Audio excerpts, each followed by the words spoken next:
Business Takeout presents The Takeout Effect with Banki. The Takeout Effect brings real conversations in business.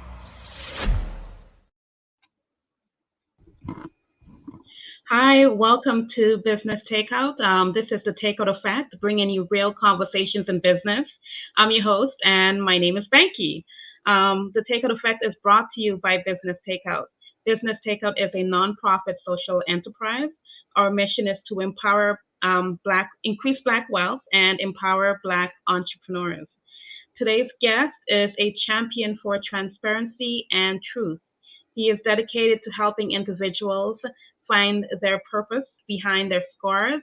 I first met him as a professional keynote speaker. He's also a TV host, a producer, recording music artist, and so much more. Let's present Loren Michaels Harris. Hi, Loren. Hi, Banki. And wow, I mean, right at it. Good. That's like, Yes. Look, it's a good thing I don't have a weave on or something, because I'd have probably been straightening it right when you bam, and we're here. So I'm really happy to be here. And man, who knew all those years ago when you were in that audience, we'd still have a relationship. It's a great thing. So happy to be here. Yes, and I'm so happy that you're here to have such an amazing conversation today. Thank you. We're going to talk about your journey as an entrepreneur, the values entrepreneurs should live by, finding your purpose behind your scars. What does that mean? Power of we, and so much more. We're also going to find out if you have a business confession. Confession? Yes, it's a game. Okay, well, I'm telling you what, I put all my confessions in this box, and it's nice. There you go. But before we do all of that, we're going to get a message from our sponsor. Awesome.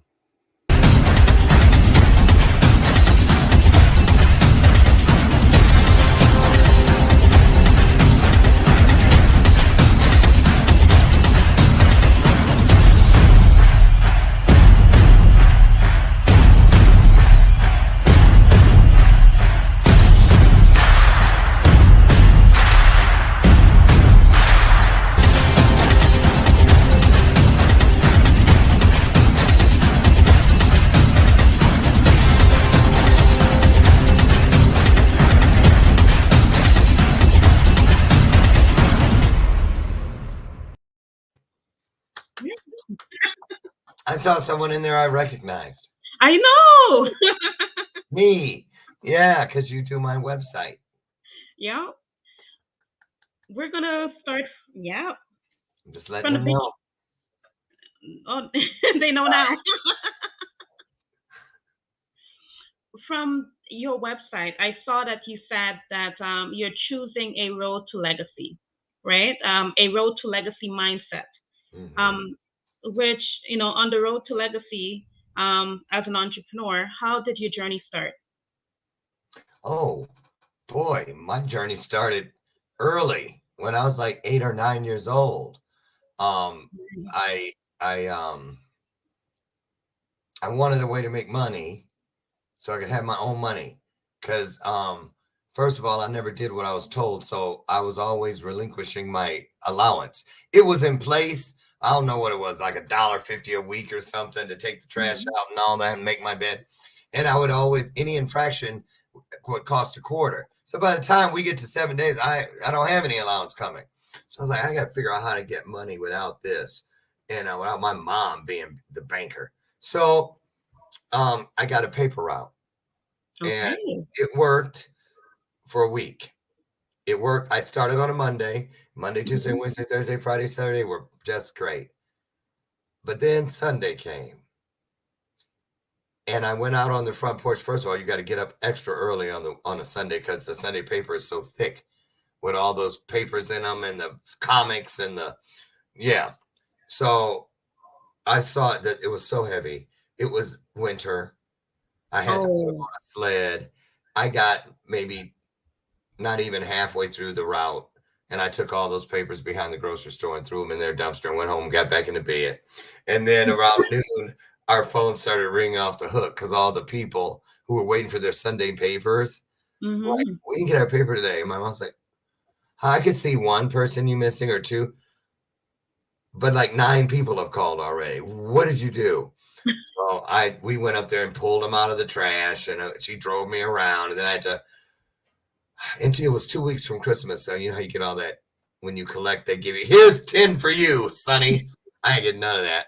So that taught me a lesson about integrity because I got that sit down talk, and because she was like, "How many people were watching you throw it in the dumpster?"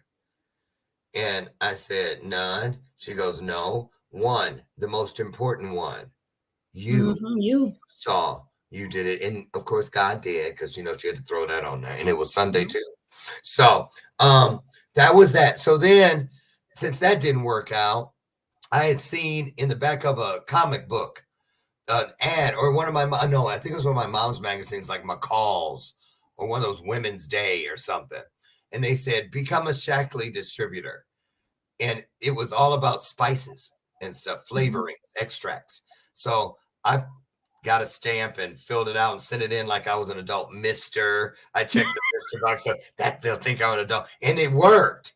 And I sent in like $7 for a starter kit or whatever. It's little samples, and so I went and I bought some cake mixes. I thought we had a kitchen in our basement too, and my mom said you can learn to cook down there, do whatever you want. So I started to make cookies with one of the extracts, maple.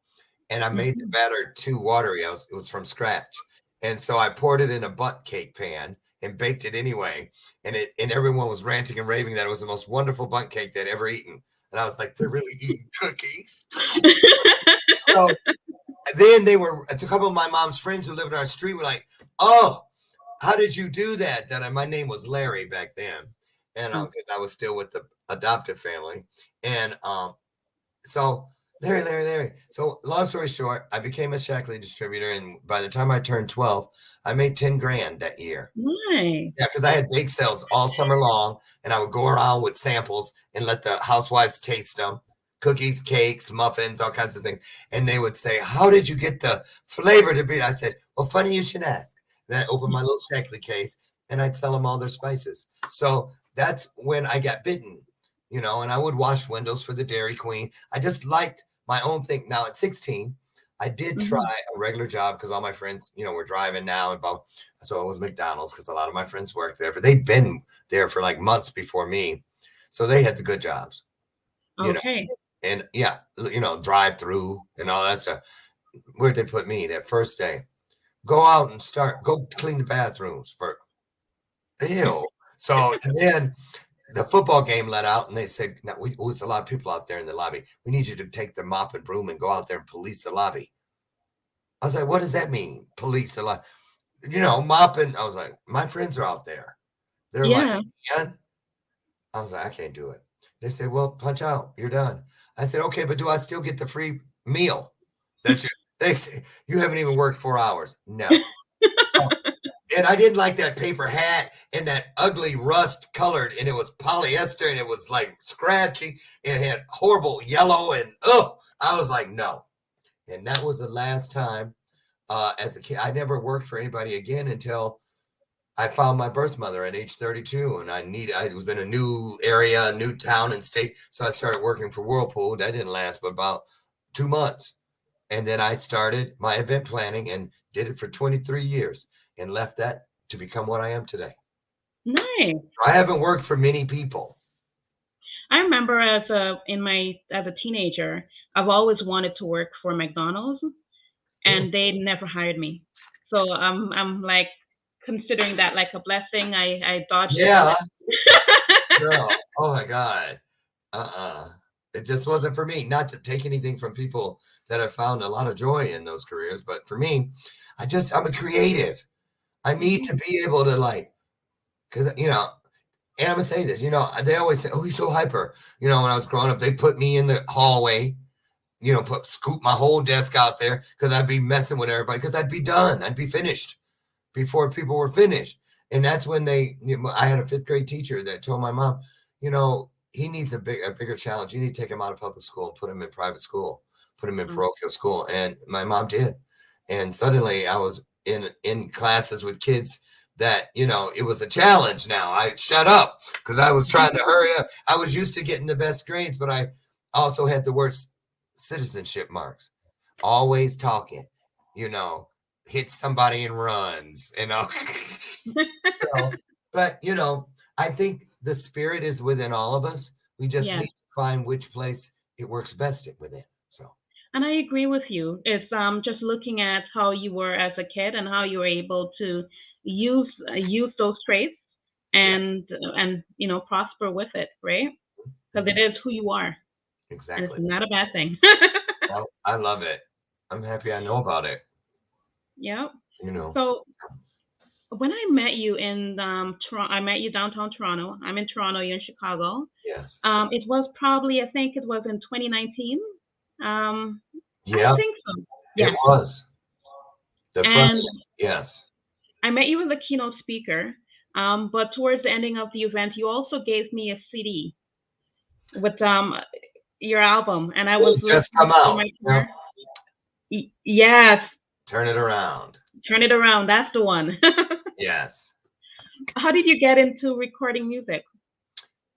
Oh, well, I had been doing that for years. I've been an AFTRA member, which is the American Federation of Radio and Television Artists. So voiceover work, jingle. I was a jingle singer for a minute Nice. out in Hollywood. And then I had a record deal in my younger years, in my early 20s, because I'd gone in right out, I aged out of foster care. So college wasn't an option because there was nobody to help me. So I went with Up With People. I auditioned. That was a traveling music group.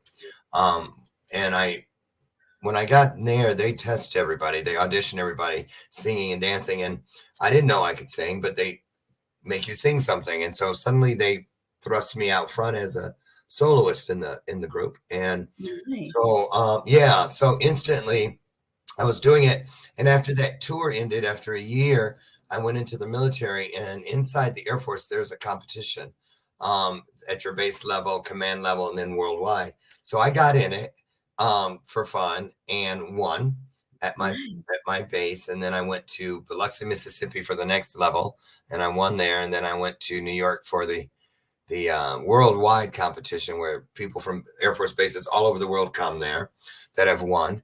And I won there. So then I got to tour in Thompson Blue, which is like Up With People, but for the military, singing at the Christmas tree lighting ceremony at the White House and things like this. And so I did that 2 years in a row, and you don't work, you're just touring and singing. And so while I was doing that, I'm getting close to finishing my enlistment term. And I had picked up a manager. That's how I was doing. I was singing a lot of national anthems in Phoenix, where I was stationed, like at Sun Devil Stadium. Celebrities would come there for concerts, the Osmonds and people like that, and Glenn Campbell and Waylon Jennings. And so I started doing background vocals on some of their albums after they heard me do the national anthem there. So the one thing led to the next, and I walked away from my deal because they really wanted me to write songs.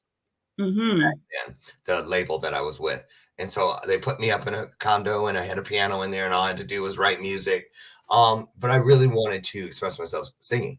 But then that didn't work out, and I never picked it up again. I was always writing music, but just for my own fun. And then at 50, I transformed my body, and I was going through a lot, and the music always gave me my story through the lyrics. And that's what this is, this album, all these songs, Turn It Around, Somebody, Battlefield, Up, Down, No Fences, Sasha Lost, You Have the Right, Let It Go. All of those songs are based on something I was going through, and then the answer that came that got me through. And so I had it together, and I wrote a song that's not on here called Dream, that ended up being the theme song for a movie called The Almighty. And the person they matched me with, the producer, to get the song ready for the soundtrack, offered me a 2-album deal. So Beware Records signed me. I said, I want to do journey music. And they were like, what's that? I was like, music about my journey. And so that's what they did. And here it is. And I still have one more album to cut, but COVID put a wrench in it. So I'm going to probably wait until 2023 Okay. And do the next one. I've already got half the songs written, but now I'm just living the life that will give me the other half. Yes, So definitely. And I'm right. looking forward to that because Yes. your journey is really everyone has a story, Yeah. right? Yeah. Yours is unique, right? Everyone's journey is unique as Everyone's well. yeah. So I'm really looking forward to hearing your upcoming album when you work on Thank it. you. Now that one, I will tell you, this one was how I was getting there. Hmm. The next one is all about all the wonderful ooey gooey chewy center of what was waiting for me once I did finally get there. Nice. And so, it's about joy and service and just the greatness of the beauty of living, Yes. so yeah. Well, one of the things you taught me is to get to the story from the very beginning. When we unravel different challenges in life and different paths you may have chosen, not many people go back to the beginning of the story to really see how it all unravels, right? Correct. A lot of people, I didn't really realize that was a thing until I started my television show, Bathrobe Moments. And a lot of people that come on there have books. And so I always ask if I can get an ebook or some way to, can you send me the book so I don't like, I could just like have people come on, but it's not like I read every book. Back Yeah. then I thought I had to, but the reason that piece was in there was because I started noticing a trend that most people would start. This is my story. In the forward, they would talk about why they're doing this, and then they'd say, "Okay, so here we go." And you go to chapter 1. The moment I stepped into the dorm room, I knew my life had changed. And I'm like, wait a minute. Is this the first newborn to step right into college? Because I'm like, that's not the beginning. See, the thing is, there's a reason why if you're a spiritual or religious believer, your Hmm. story starts with, most likely, in the beginning. Yeah. But if you're an atheist or a scientific mindset, it can still go to the beginning, but it starts with once upon a time. But all good stories start with a beginning. And one day, when the lid comes down or the urn top comes down or whatever, receptacle you're in for a minute, just the body that's left behind, they'll say the end. But those, we can't count on just our fingerprints and, DNA and hair follicles to tell the story. Yes, they Yeah. both of those things denote our uniqueness, our individuality, but they do nothing to leave your story, your Yeah. legacy. Only your story can tell your story. So you have to leave it so it can live on after you're in your work, so people can heal through, grow through, live through your message for thousands of years. Exactly. And, in some of the books I've read, even something as simple as Malcolm X story, knowing the beginning and how he grew up and how his life changed, after prison, it gave me a bigger picture of who he was as a person, the challenges that he faced early on, as a young kid. Yeah, because it's in context. Yes. It's in context. It's like, imagine if you ordered at the store, because think about when you go to church, you go there to get fed. People go to church to get their bread, that sort of thing. So pouring in. So if your story is like a plate of food Hmm. and you ordered it, someone ordered your story off the menu and it said Salisbury steak, mashed potatoes with gravy, corn on the cob, and Brussels sprouts. And then the plate comes and it's an empty cob, one Yeah. Brussels sprout, all of the Salisbury steak, and gravy and no potatoes. Well, wait a minute. It's not that I don't like gravy, but I like it with potatoes. It's okay. I got all my Salisbury steak, but I was planning on enjoying it with all my Brussels sprouts, with the corn actually on the cob. It's not the same meal. So I'm not being fed the same way. I will not be replenished. I won't, the sustenance value, everything about it is changed. It's diminished. It's lessened because the meal is out of context. And how can you be impeccable with your word, like the 4 agreements demands we do, Mm-hmm. if you leave out the first 250 million words. That is so true. So let's move to finding your purpose behind your scars, right? And we just finished talking about the importance of understanding the journey from the very beginning. Um, how did you? What is the P3 series and just journey finding your purpose behind your scars? What does that really mean? It really means purpose is a word. Excuse me. Purpose is a word that everyone feels they have a full grasp of. That I get it. I'm looking for my purpose. Well, you don't look for your purpose. You look Mm-hmm. for the roads to realize it in its fullness, because your purpose didn't go anywhere. You didn't leave it back in third grade. I moved through 22 homes as a kid in the foster care. But every time I moved, they didn't accidentally move me. They moved me on purpose. And I made those moves with no choice, but I moved within purpose, because I knew every time I have to go, no matter if I'm happy about it or if it hurts. So I learned early, excuse me, that even those things that hurt me, they happen on purpose. And, P3 is purpose, passion, and patience. And the third piece is there on purpose, patience, because it was the last piece that I got. It took me Mm-hmm. all the way to my 50s to learn that piece, to be patient. Because I was like, well, I did this. Okay, I had a 14-year drug addiction. I went and I came out. A lot of stuff happened when I was a kid that I had no control over. But I believe I've done what I could to understand it. And I'm still moving within healing. Now what? And I had to wait until the things that were being held back while they were waiting on me were reactivated. Got it. Excuse me, because the person that I was supposed to meet for, let's say, this life-changing moment at age 30 Mm-hmm. was already sitting there waiting at that divine intersection right when I was 30. But I was headed there, but I took a detour. Let me go over here for a minute. So I didn't get there until I was 33. Well, that person's gone on. I had to wait now until God, or what is greater than, sent the replacement person with the same message, just at a different time, a different corner, a different intersection.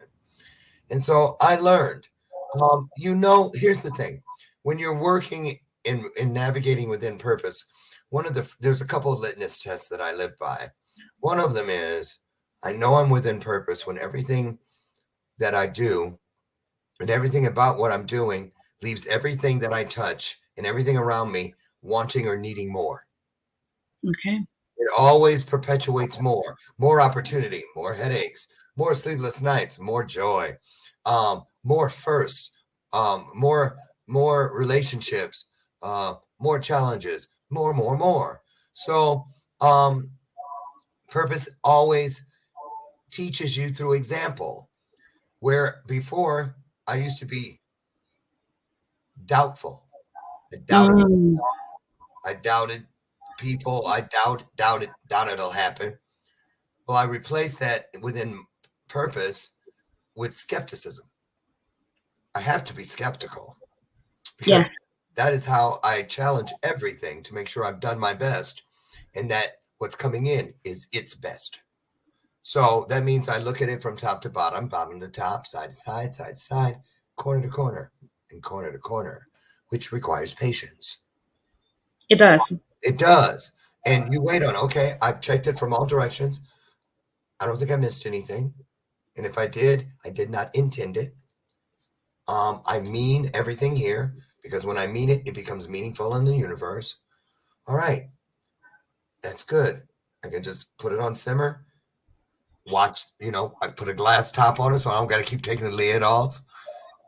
And when purpose is at work, you can have a stove with a million different things cooking. And some of them need to be flipped, some need to be stirred, some need to be whisked, some need some stuff poured in. But purpose, make sure nothing burns, nothing gets over salted, nothing dries out or boils over. Everything comes off the stove to perfection. Now, does that mean that the bottom of this thing may not be a little browner than you would have liked? It may, because it's not going to be perfect. Yeah, definitely. But when you go like this there, tastes good. That's good. I'll take some of that. That's what matters. That's what matters. So, purpose allows us to realize we don't need to be perfect. Purpose gives us what we need to be occupied so you don't watch that one pot, watch the pot never boils, that you trust the process, that you learn to lean into the arms. Purpose is a 2-part, everything about it. It's a co-authorship. So, and the wonderful thing about that is it's a circular thing, circle of life. Everything's complete. Purpose. What I love most about it, when I've done my best, I still might have 3/4 of the circle to complete before that circle is complete. But when I've done my best, what is greater than me now picks up where I leave off, stands up where I cannot, and it completes the circle and brings everything to fruition. So P3, purpose, passion, and patience. I actually want to play a video, the promo video for it. I'm just wondering how we're doing in terms of time. Oh, we're good. I'm good. I don't know about you. Let's, for everyone who knows, who don't know, P3 is a coaching program that you have, right? Mm-hmm. And I'm different than any other.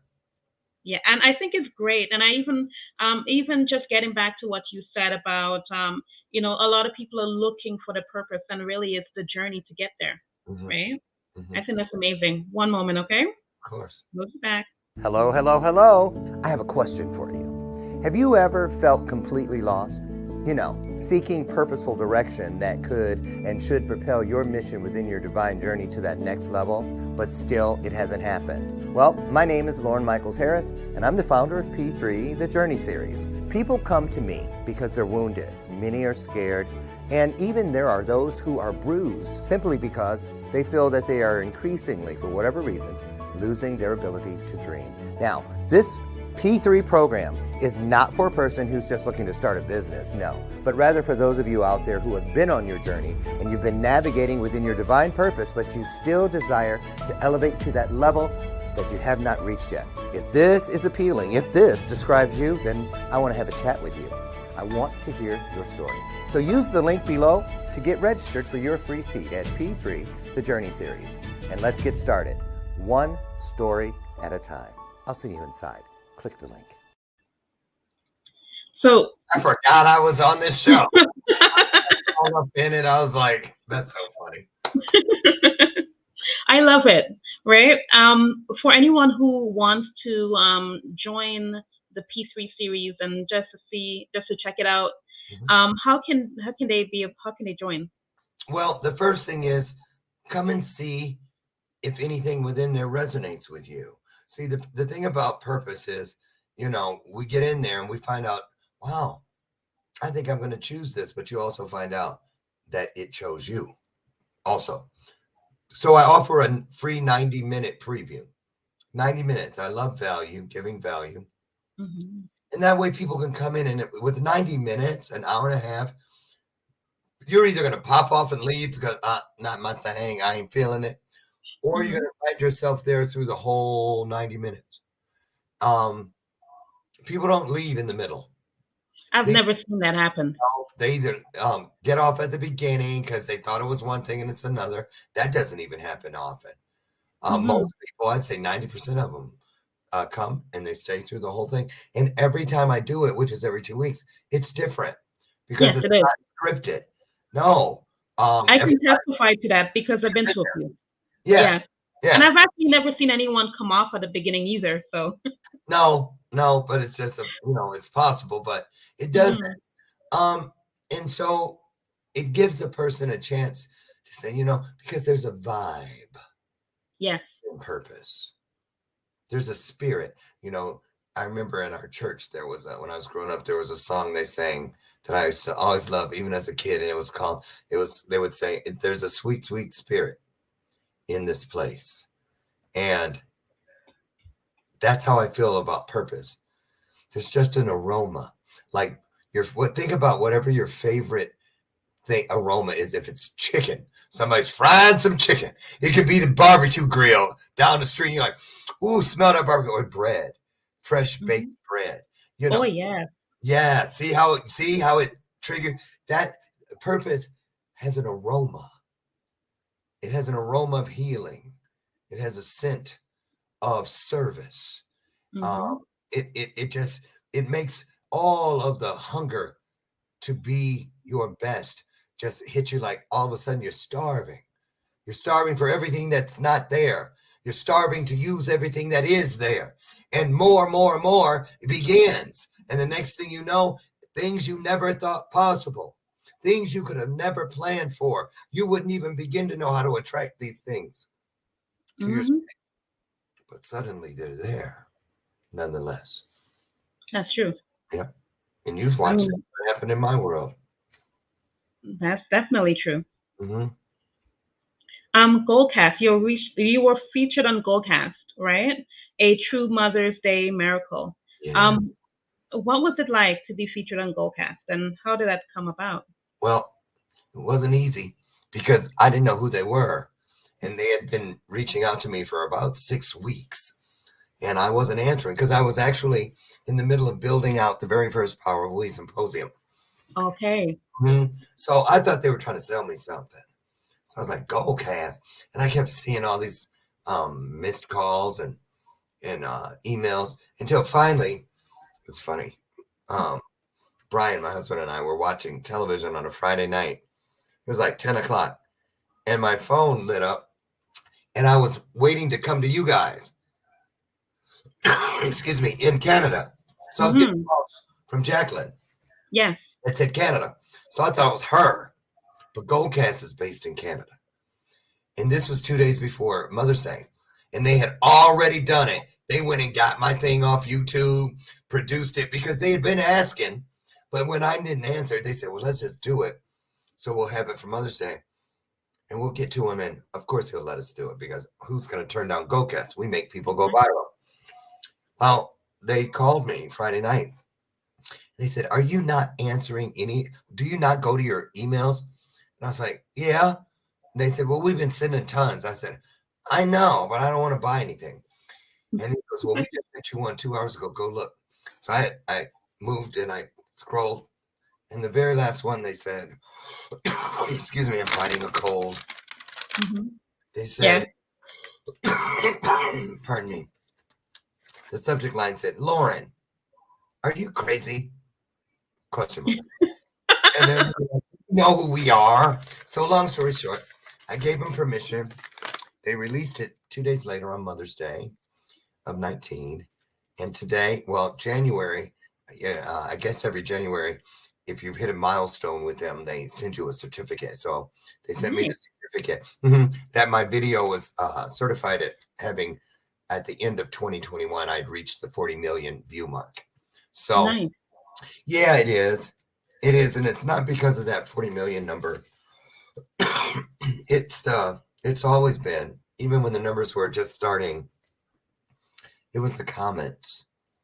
The comments, no matter what kind of day I'm having, what kind of fears I'm fighting, what kind of pain or wound I'm healing.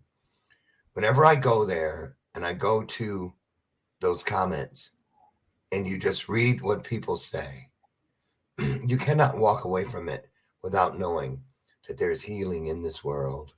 You cannot walk away from it without knowing how important it is to be of service to others, and how it's a good thing we don't know the depth or the level of impact we each have on people's lives.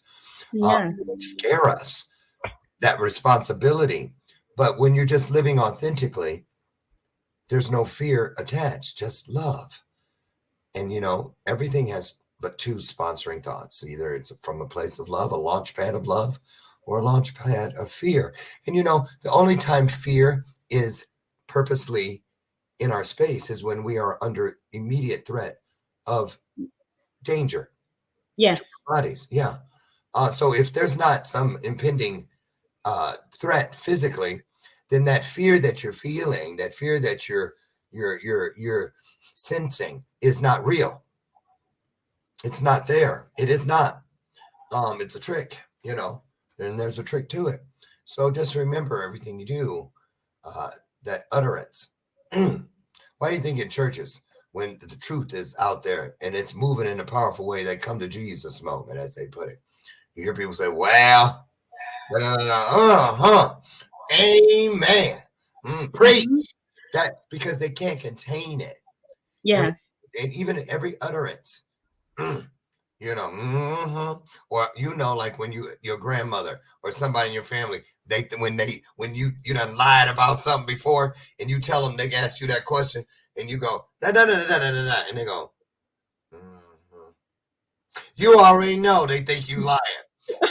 Utterance, because they mean it.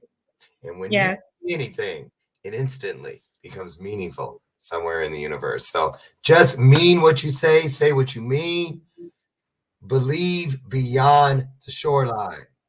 Don't believe up to the shore. Don't throw your dreams, skip the stone of purpose across towards the shore. If you're going to throw it towards the horizon where the sun is meeting terra firma, because as that sun you're watching or setting is going whichever direction, there's someone at that very same time, somewhere on the other side of the world, watching that same sun rise or fall. So the fact that you're aiming at that, you're connecting and wrapping that dream around the globe, and it changes absolutely everything. I love that. That's the developer. I definitely love that. You mentioned, things to live by. You mean what you say what you mean, right? As entrepreneurs and individuals, tell us about the 4 agreements and why is it important for even everyone to live by? Well, I'm going to tell you, for me, not having people around me in those informative years, and I'm not just saying when I aged out at 18 of the system, but all those years from 11 on that I was in there, I felt like nobody really had my back, maybe a caseworker now and then. But that is when I was being introduced to what the 4 agreements are way back then, before I even knew about it. I just learned about the 4 agreements maybe 4 years ago. But what's inside of the 4 agreements, what is great that I've been working with me on each one of those for many years. The first one, being impeccable with your word. Say what you mean and mean what you say. Let your yays be yays and your nays be nays. That sort of thing. The truth, the whole truth, and nothing but the truth. So help you who? Exactly. And so being impeccable with my word, I thought it just meant like, okay, Banki, I told you I'd be here today to do this, and here I am. Or if I can't, to let you know. But I also have found it means being impeccable with the words that create my content, to make sure that I have taken the time to be able to garnish the plate, wipe spilled gravy or whatever sauce off of it before I take it out to the table, to make sure that the temperature is where it needs to be, that it is fulfilling all of the descriptions that were promised to the person consuming it. So I must be impeccable with my word so that my words can be impeccable in someone's life. And so that's the first one. Don't make assumptions. That's a no-brainer. Don't take anything personally was a tough one for me, because I was used to being the victim. I wanted to be the martyr. I thought the world owed me because look what happened to me. But once I learned to not take anything personally, I kind of cut that off. And then finally, my favorite of all, always do your best. which really changed the game up for me because I was trying for perfection until then. And once I learned the fourth agreement, as long as I can say I have done my best, it may not be worthy of an A+, a 4.0, a gold star, or a crystal award. But as long as it's my best, it will fit perfectly within my story, and it will mean something within my story. And as long as I've meant it, it will mean something in the universe eventually. Yes. Mm-hmm. And I completely agree with you. Always put your best foot forward. Exactly. Right. I want to get into the power of we, but before I even go into that, how the power of we started, right? It's part of who you are, and I say that because you grow up in the foster system, Yeah. right? And as a result, you have that passion to want to help kids, right? Can you tell us about your annual event? What is the Power of We? Gladly. Power of We is actually 2 weeks from today. On April 28th here in Chicago, it'll be our third one. The Power of We is a place of inclusion. It's a place that I hoped anyone who was looking for a place to belong would feel like they belong, starting with our kids, but also people who, like myself, who felt like, and so many others, who felt like a big chunk of that time was stolen from us. We get that extra joy from children's laughter. We still love the art of play. I have toys all around me. I do, and I keep them, and I love them, and so the Power of We was to remember people to that stone soup story we learned when we were children. The story of stone soup, where two travelers come into town and convince everyone who's hoarding their own thing. I'm keeping my carrots. That's all she had was 2 carrots. I'm keeping my 1 cabbage. I'm keeping my 1 chicken, my 2 onions. And then, so all she had was 2 onions.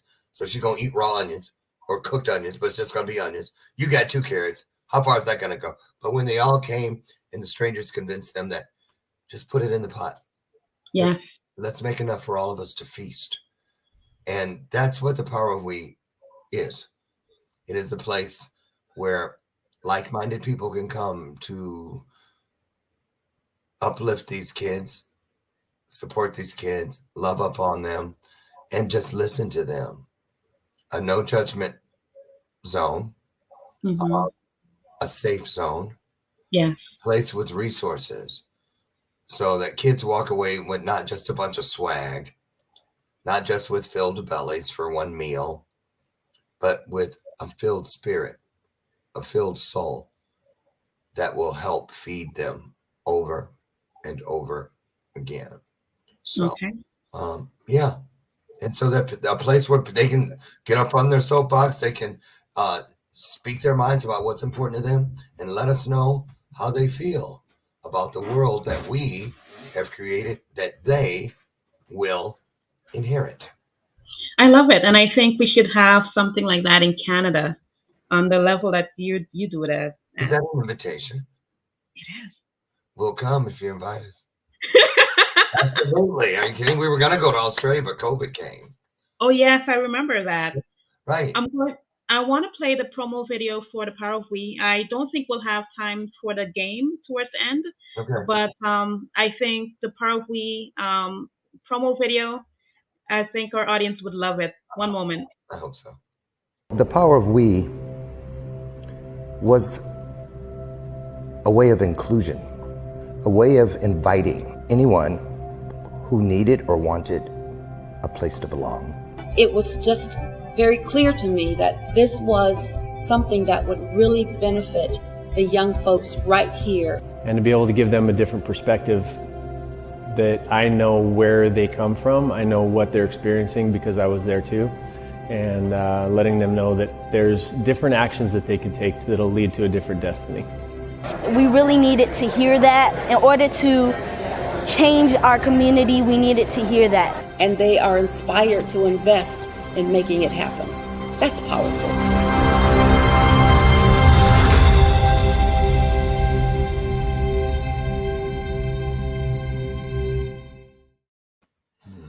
Love it. Love it. I know it feels every time. It's, you know, it's just a wonderful thing when you see what following through and pushing through can really do for you Yes. and for others at the same time. So I encourage anyone, whatever you've lived through, go back there and move the rubble aside. Find the courage to check the scene out again. And I guarantee you're going to find that it was never about just trauma. It's never about just one thing.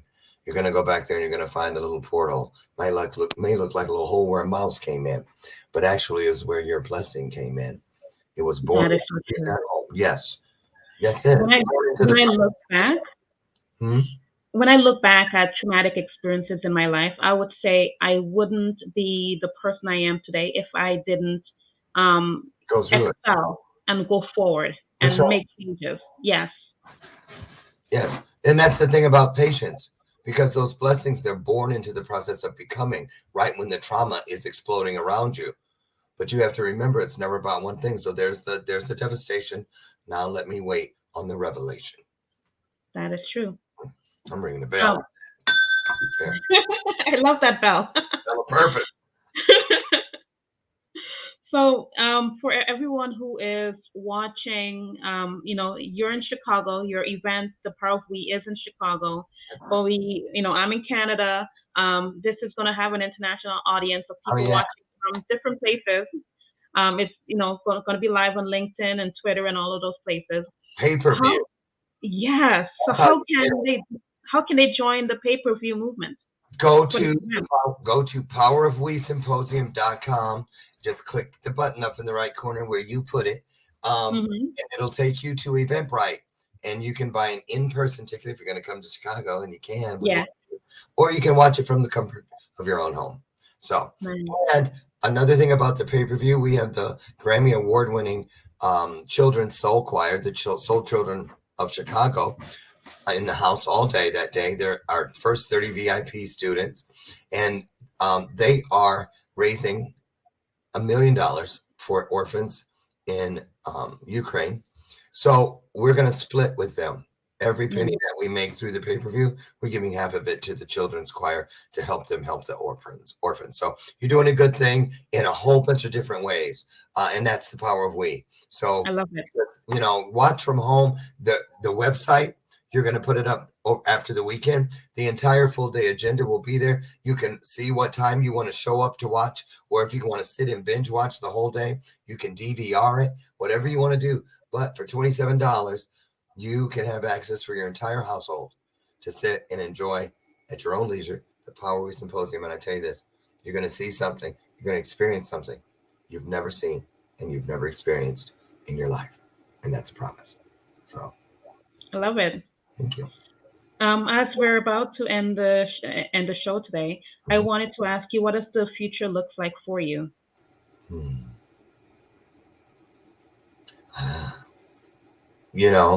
It's different. I'll be 60 years old on the 4th of July this year. And I'm finding that within purpose, when I was working towards purpose, I always got snapshots. Like when you sit in that photo booth and the thing comes out with the 3 pictures on it, God would give me, I'd step on the sidewalk and it would light up in front of me, like in Michael Jackson's Billie Jean video, that kind of thing. But then within purpose now, I'll step on the sidewalk. It'll light up, but it's just white. It doesn't have a picture on it. Or, so what I'm getting at is, when you ask me that question, we'll have to wait and see. And you know what? I'm looking forward to it. Me too. And I know it will be magical. Me too. You see, after a while with purpose, you're like, I ain't planning nothing. I'm going to plan to show up, stay up, and be that thing that people can use to pull up on. And that's what you do. And after that, I'm leaving it to what is greater than me. Let's go. So, and it's just that easy. It's just that wonderful. And you want it for everyone you know. You want it for the world. You really do. Amazing. So how can anyone who's watching, how can they get in contact with you? There it is. LorenMichaelsHarris.com is the best way. Perfect. That's the best. And the powerofwesymposium.com for anyone who wants to check out the event that you're having in 2 weeks. Yes, our sponsorship video. Go look at some of the real kids that are at the event. Just take a look at, you can hear about testimonials from the teachers and principals of other schools that have, been at PowerWe. And just go in, like I said, the vibe will grab you. The vibe will grab you. That's for sure. Yeah. Great. Thank you so much for spending your time with us today and having this great conversation. I've learned so much, and it's always a great conversation.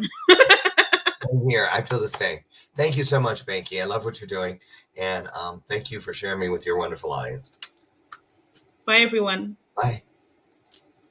If you enjoy our programming and want to help support Black entrepreneurship, please donate today. www.businesstakeout.com/donate.